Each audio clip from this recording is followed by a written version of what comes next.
Hello student, स्वागत है आपके क्लियर स्टडी पॉइंट क्लासेस में। मैं शिवम शर्मा। स्टूडेंट, आज के इस वीडियो में हम पढ़ेंगे अर्थमेटिक प्रोग्रेशन की जो एक्सरसाइज 5.1 है। इससे पहले वाले वीडियो में मैंने आपको पूरा इंट्रोडक्शन फुल कॉन्सेप्ट के साथ क्लियर कर दिया था। आज के इस वीडियो में हम एक्सरसाइज स्टार्ट करेंगे। तो आप यहाँ देख रहे होंगे मैंने एक्सरसाइज 5.1 ले रखी है आपकी जो NCERT book according to 2023 and 24 के सिलेबस के अकॉर्डिंग है। और इस वीडियो में आपके बिल्कुल कॉन्सेप्ट क्लियर कर दूंगा कि आपको कैसे क्वेश्चन को समझना है और उनके सॉल्यूशन आपको किस तरीके से करने हैं। सारे डाउट जो आपके हैं इस वीडियो में क्लियर हो जाएंगे। तो आप देखिएगा एक्सरसाइज 5.1 हम स्टार्ट करने वाले हैं। चैनल पे नए हैं तो चैनल को सब्सक्राइब जरूर कर लेना और बेल आइकन को प्रेस कर लेना ताकि आपको इसी तरीके के अपडेट और लेटेस्ट वीडियो मिलते रहें। तो आइए वीडियो देखिए, स्टार्ट करते हैं। सबसे पहले आपको फर्स्ट क्वेश्चन के अंदर क्या कह रहा है कि आपको कोई फॉलोइंग सिचुएशन दी गई है जिसके अंदर आपको कुछ लिस्ट ऑफ नंबर्स को इन्वॉल्व करना है और उससे आपको एक अर्थमेटिक प्रोग्रेशन बनानी है। और वो अर्थमेटिक प्रोग्रेशन क्या होगी वो हमें बताना है। देखिए, सबसे पहले आप यहाँ देखेंगे the taxi fare after each kilometre when the fair is ₹15 for the first kilometre. यानी कह रहा है कि यहाँ पे कुछ हमें टैक्सी फेयर के बारे में बताया जा रहा है जिसमें क्या कह रहा है फर्स्ट किलोमीटर के लिए, यानी जब आप 1 किलोमीटर चलेंगे तो उसके लिए जो आप फेयर देंगे वो कितना ₹15 देंगे। और उसके बाद अगर आप नेक्स्ट 1 किलोमीटर और चलते हैं, जैसे एग्जाम्पल के लिए आप समझेंगे, यहाँ पे बिल्कुल कॉन्सेप्ट के साथ बात करेंगे। अगर आप फर्स्ट किलोमीटर चलेंगे तो उसके लिए आप ₹15 देंगे। अगर नेक्स्ट आप 1 किलोमीटर, आप 1 किलोमीटर पहले चल चुके हैं, उसके बाद अगर आप कुछ भी डिस्टेंस कवर करते हैं, चाहे वो आपका आधा किलोमीटर है, कुछ भी हो, या मतलब एडिशनल डिस्टेंस कवर करने के लिए ये कह रहा है, तो आप मान लीजिए नेक्स्ट 1 किलोमीटर अगर आप डिस्टेंस कवर करते हैं तो उसके लिए आपको 15 के साथ प्लस ₹8 और देने होंगे, यानी ₹23 आपका है। यानी आपका जो इसमें बोल रहा है कि ₹8 फॉर ईच एडिशनल किलोमीटर, यानी अगर आप इसके अलावा यानी 1 किलोमीटर के बाद अगर 1 किलोमीटर और चलते हैं तो उसके लिए एडिशनल आप कितना ₹8 यानी ₹8 और देंगे। तो आइए इस क्वेश्चन को सॉल्व करते हैं और बिल्कुल एपी की फॉर्म में हम इसे लेके आते हैं, देखेंगे सॉल्यूशन में। यहाँ पे देखेंगे कि फर्स्ट किलोमीटर के लिए जो हमें रेंट दिया है, यहाँ पे लिखेंगे taxi fare of first kilometre या 1 किलोमीटर। देख सकते हैं आप 1 किलोमीटर के लिए आपको कितना दिया है ₹15। ठीक है, यहाँ पे इसके बाद अगर हम आगे बात करें तो टैक्सी फेयर अब हम क्या करेंगे एडिशनल, यानी नेक्स्ट 2 किलोमीटर के लिए हम यहाँ लिखेंगे। तो आप यहाँ देखेंगे टैक्सी फेयर ऑफ 2 किलोमीटर, यानी आपका क्या है एडिशनल यहाँ पे आ जाएगा। एडिशनल में आपका क्या रहेगा, मैंने आपको बता दिया। एडिशनल आपका क्या है, हर 1 किलोमीटर के बाद जब आप नेक्स्ट 1 किलोमीटर डिस्टेंस कवर करेंगे तो उसके लिए आप क्या करेंगे ₹8 एक्स्ट्रा देंगे।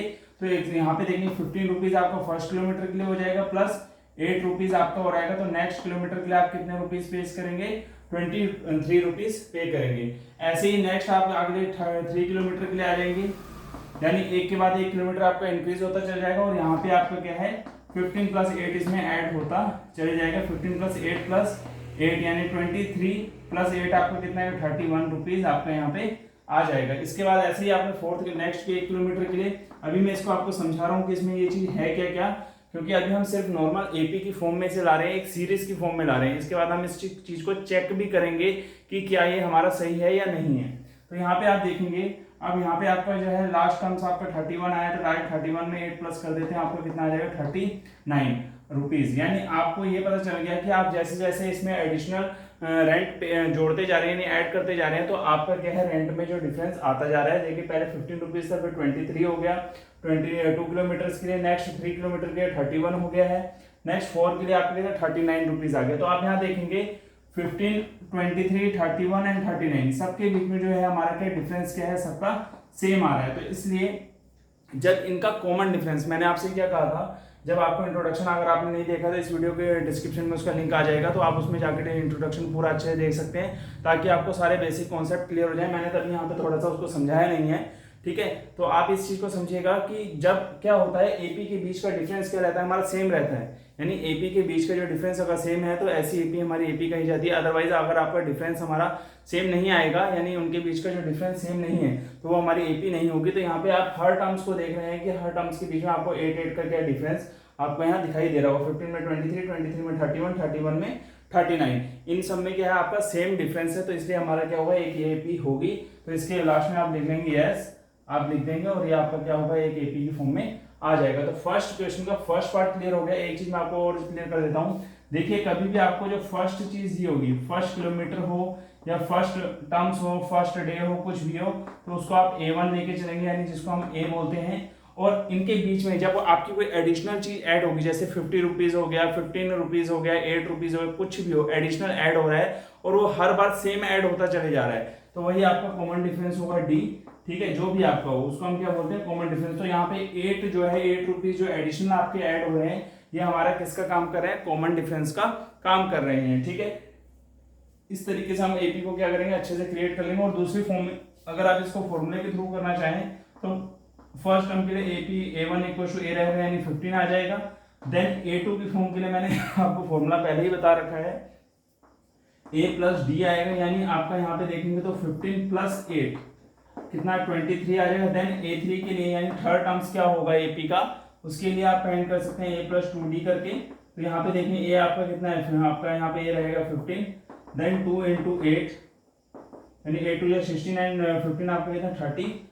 इसी तरीके से आप इसके और टर्म्स भी आगे फाइंड कर दें। तो चलिए चलते हैं नेक्स्ट पार्ट की तरफ, सेकंड पार्ट देखते हैं इसका क्या कह रहा है।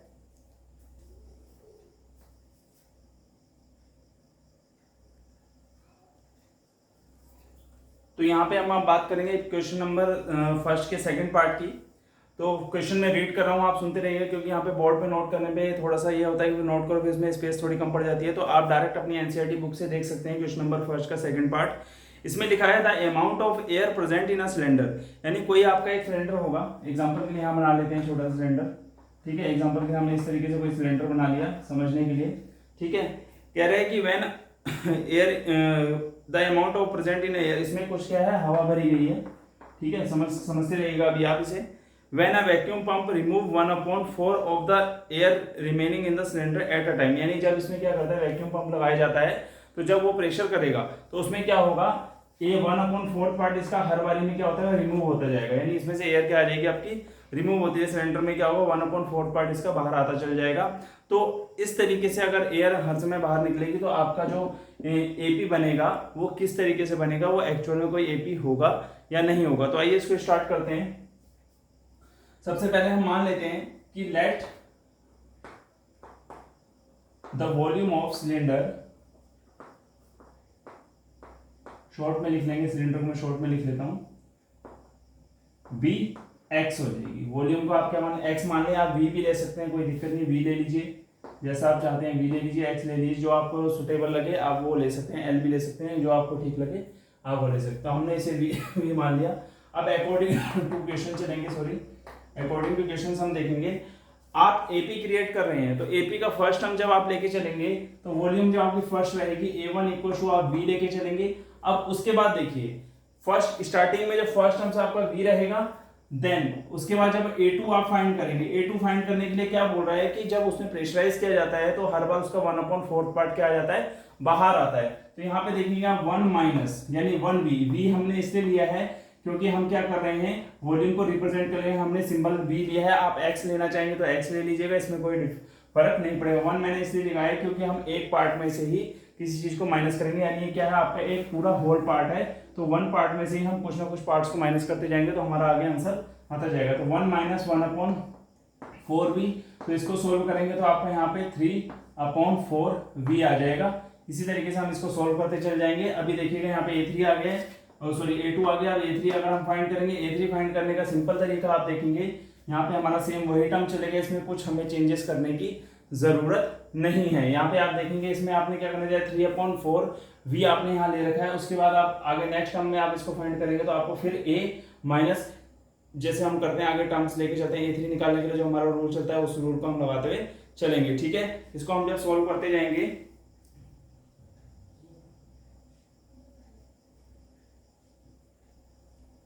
तो यहाँ पे आप देख रहे हैं जब हम इसको सोल्व करते जाएंगे तो A3 के लिए हमारा क्या होगा, हमारा एक टर्म्स अब रिमेनिंग पार्ट्स हमारा जो है यहाँ पे ये आ गया है, तो इस पार्ट्स में से देखेंगे 3/4v माइनस, ठीक है। उसके बाद हमारा देखिएगा यहाँ पे जब हमने क्या करा है, यहाँ पे इस टर्म्स को हम ले रहे हैं तो इसमें हमारा क्या हो रहा है, जो पार्ट्स हमारा रिमेनिंग है हर बार इसका 1/4 पार्ट क्या होता चल जाएगा, रिमूव होता चल जाएगा।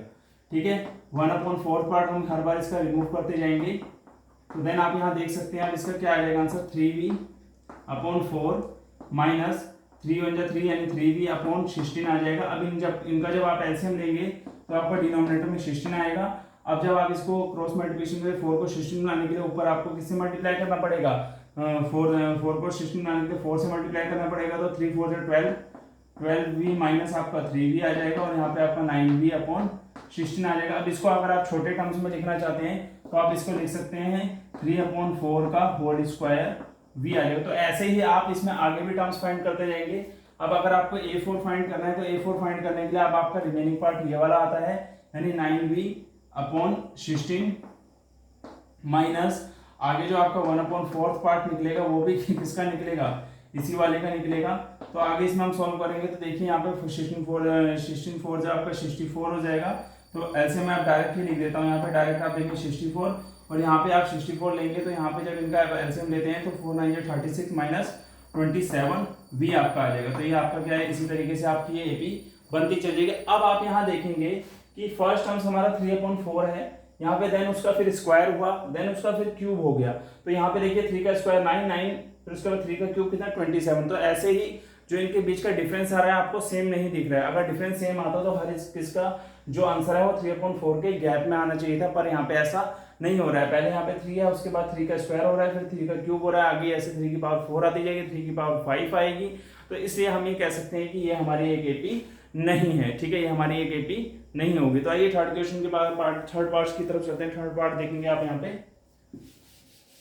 हैंड टू हैंड से इरेज करते हैं और फिर अब मैं क्वेश्चन नोट नहीं करूंगा, तो इसलिए हैंड टू हैंड से इरेज करके हाथों हाथ आपके क्वेश्चन सोल्व हो जाएंगे। Hand to hand question solve करेंगे फुल कॉन्सेप्ट के साथ और गारंटेड अगर आप इन क्वेश्चन को सीख लेते हैं, क्योंकि आपका जो है सीबीएसई वालों का अडिशन एंड स्टेटमेंट वाले क्वेश्चन आते हैं विद रीजन के साथ, तो उसमें आपको समझना बहुत ज्यादा जरूरी है। तो कॉन्सेप्ट के साथ आप इस चीज को समझिएगा, ठीक है। आगे देखते हैं हमारा क्या था, cost of digging a well after every metre of digging, यानी कह रहे हैं कि जब आपको ये कुआं खोद रहे हैं तो हर 1 मीटर के बाद जब 1 मीटर आप कुआं खोद देते हैं तो उसके लिए जो आपको कॉस्ट देनी पड़ती है, पहले तो 150 रुपीज देंगे फर्स्ट मीटर के लिए, और उसके बाद जब इसी सीक्वेंस में आप नीचे खोदते चले जाते हैं तो हर 1 मीटर के लिए आपकी क्या है 50 रुपीज कॉस्ट क्या है बढ़ती चली जाती है। तो सेम बिल्कुल सिंपल क्वेश्चन है, तो इसमें कुछ आपको लेट वेट सपोज नहीं करना है, डायरेक्ट फर्स्ट ऐसे लिख देंगे हम, डायरेक्ट फर्स्ट सेकंड थर्ड करके हम डायरेक्ट अकॉर्डिंग टू क्वेश्चन चलते हैं। सिंपल वे में हम बात करेंगे, कुछ इसमें ज्यादा हम सॉरी लंबा चौड़ा हिसाब नहीं करेंगे। आप पहले फर्स्ट मीटर लिखेंगे, फर्स्ट मीटर के लिए हम शॉर्ट में लिखते हैं, फर्स्ट मीटर के लिए आपका जो है प्राइस जो है 150 रुपीज है, जिसको आप क्या मान के चलेंगे A1 मान के चलेंगे। नेक्स्ट आपका सेकंड मीटर के लिए आएगा, यानी सेकंड मीटर में जब आप जाएंगे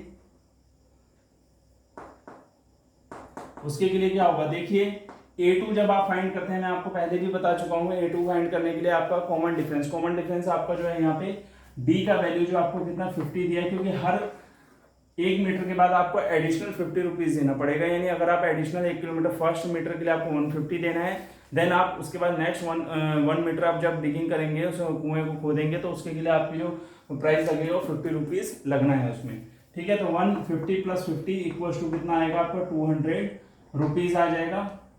और यहाँ पे आपको फॉर्मूला भी पता है, उस फॉर्मूले में वैल्यू रख के आप इसको फाइंड करेंगे, ठीक है। ये आप खुद से करेंगे, मैं डायरेक्ट इनको आंसर लिख रहा हूँ यहाँ पे।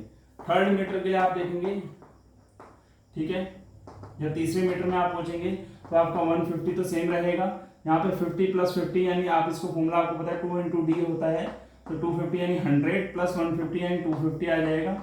इसी तरीके से आप फोर्थ वाले में आ जाएंगे, हमें करीबन 2 या 3 टर्म्स हमें निकालने पड़ते हैं जिससे हमारी एपी क्या आ जाए, सही आ जाए, ठीक है। आगे हम चेक करते हैं, फोर्थ वाले की बात करेंगे फोर्थ मीटर के लिए, ठीक है,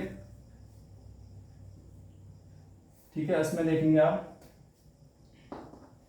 मीटर की स्पेलिंग चेक कर देखें, METER भी लिखा आता है, तो मैंने एक बार चेक करने के लिए देख लिया कि METRE ही है, ठीक है। तो इसके बाद आप देखेंगे 150 प्लस 3 इंटू 50 इक्वल टू 350 या 150 प्लस 150 यानी 300 रुपीज।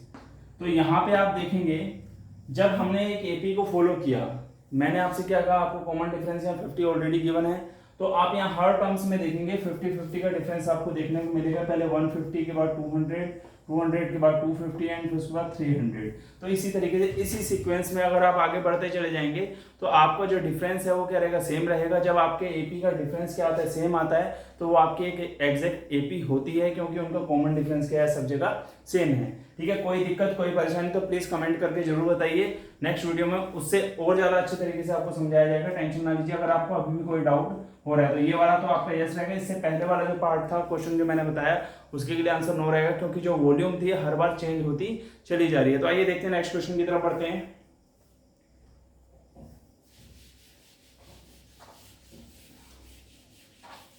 नेक्स्ट क्वेश्चन की तरफ हम चलेंगे। पार्ट नंबर 4 की हम बात करेंगे। अब यहाँ पे देखिए क्या बोल रहा था, amount of money in the account every year when ₹10,000 is deposited at compound interest at 8% per annum. अब यहाँ पे मैं इसको डायरेक्ट करके आपको बताऊंगा, समझिएगा कैसे करना है। पहले आप देखिए, लेट अगर सपोज करना चाहते हैं तो लेट सपोज कर लीजिए, नहीं भी करना चाहते तो भी कोई दिक्कत नहीं है। देखिए आपको मैं बताता हूँ, कंपाउंड इंटरेस्ट की अगर हम बात करें, इसकी बात करेंगे कंपाउंड इंटरेस्ट की, जो आपने छोटी क्लासेस में 8th वगैरह में पढ़ा हुआ है कंपाउंड इंटरेस्ट। तो कंपाउंड इंटरेस्ट की जब हम बात करते हैं तो कंपाउंड इंटरेस्ट में हमें 3 चीजों का बहुत ज्यादा ध्यान रखना पड़ता है, एक प्रिंसिपल का, एक आर और एक टाइम, यानी जिसको एन कहते हैं। ठीक है, PRN को नाम से आप इसे याद कर सकते हैं इस क्वेश्चन को। P मतलब आपका जो डिपॉजिट अमाउंट यानी प्रिंसिपल है, R मतलब आपका रेट, N मतलब नंबर ऑफ ईयर्स यानी T यानी जिसे टाइम के नाम से आप जानेंगे। तो इसके लिए जो आपको फॉर्मूला रहता है हमारा रहता है A इक्वल्स टू, ठीक है, हम प्रिंसिपल वाला जो मिश्रधन यानी से अमाउंट के नाम से फॉर्मूला जानेंगे, यानी कंपाउंड इंटरेस्ट तो हमारा जब निकालते हैं तो हम क्या करते हैं, उसमें से फाइंड करके निकाला जाता है।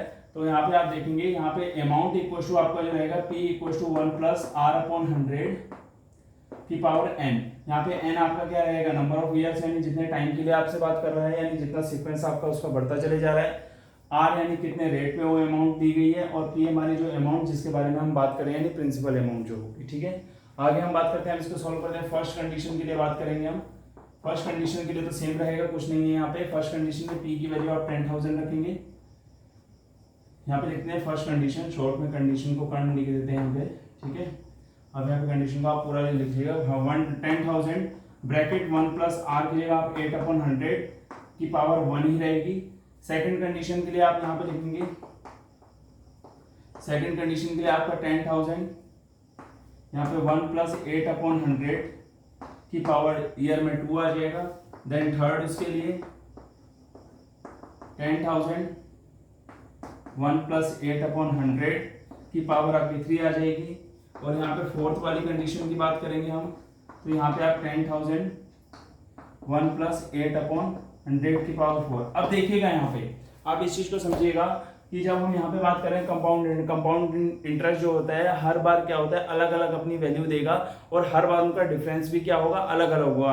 अगर आपका यहाँ पे अगर ये सिंपल इंटरेस्ट होता तो उनका डिफरेंस क्या रहता, सेम रहता। बट यहाँ पे क्या है, कंपाउंड इंटरेस्ट में जब इंटरेस्ट बढ़ता है तो वो इंटरेस्ट के ऊपर भी इंटरेस्ट लगता है, तो हर बार आपकी वैल्यू क्या आएगी, यहाँ पे चेंज आएगी। तो फर्स्ट उसमें मान लीजिए आपकी कुछ वैल्यू आ रही है, तो उसके बाद जब नेक्स्ट वैल्यू आप फाइंड करेंगे तो जो इसका इंटरेस्ट आएगा उसमें भी इंटरेस्ट जुड़ के इसमें आएगा। तो यानी हर बार वैल्यू आपको क्या मिलेगी, डिफरेंट मिलेगी।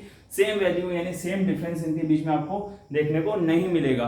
तो इसका आंसर आपका क्या रहेगा, 9 रहेगा। ये आपकी एक एपी को फॉर्म्ड नहीं करेगा। तो आज के इस वीडियो में मैंने आपको फर्स्ट क्वेश्चन के जितने पार्ट थे सारे कंप्लीट करके बता दिए हैं। तो नेक्स्ट वीडियो हम नेक्स्ट क्वेश्चन को स्टार्ट करेंगे। आशा करता हूँ वीडियो आपको अच्छा लगा होगा। चैनल को सब्सक्राइब करिए, वीडियो को जितना शेयर कर सकते हैं उतना शेयर कीजिए। मिलते हैं नेक्स्ट वीडियो के साथ। Thank you.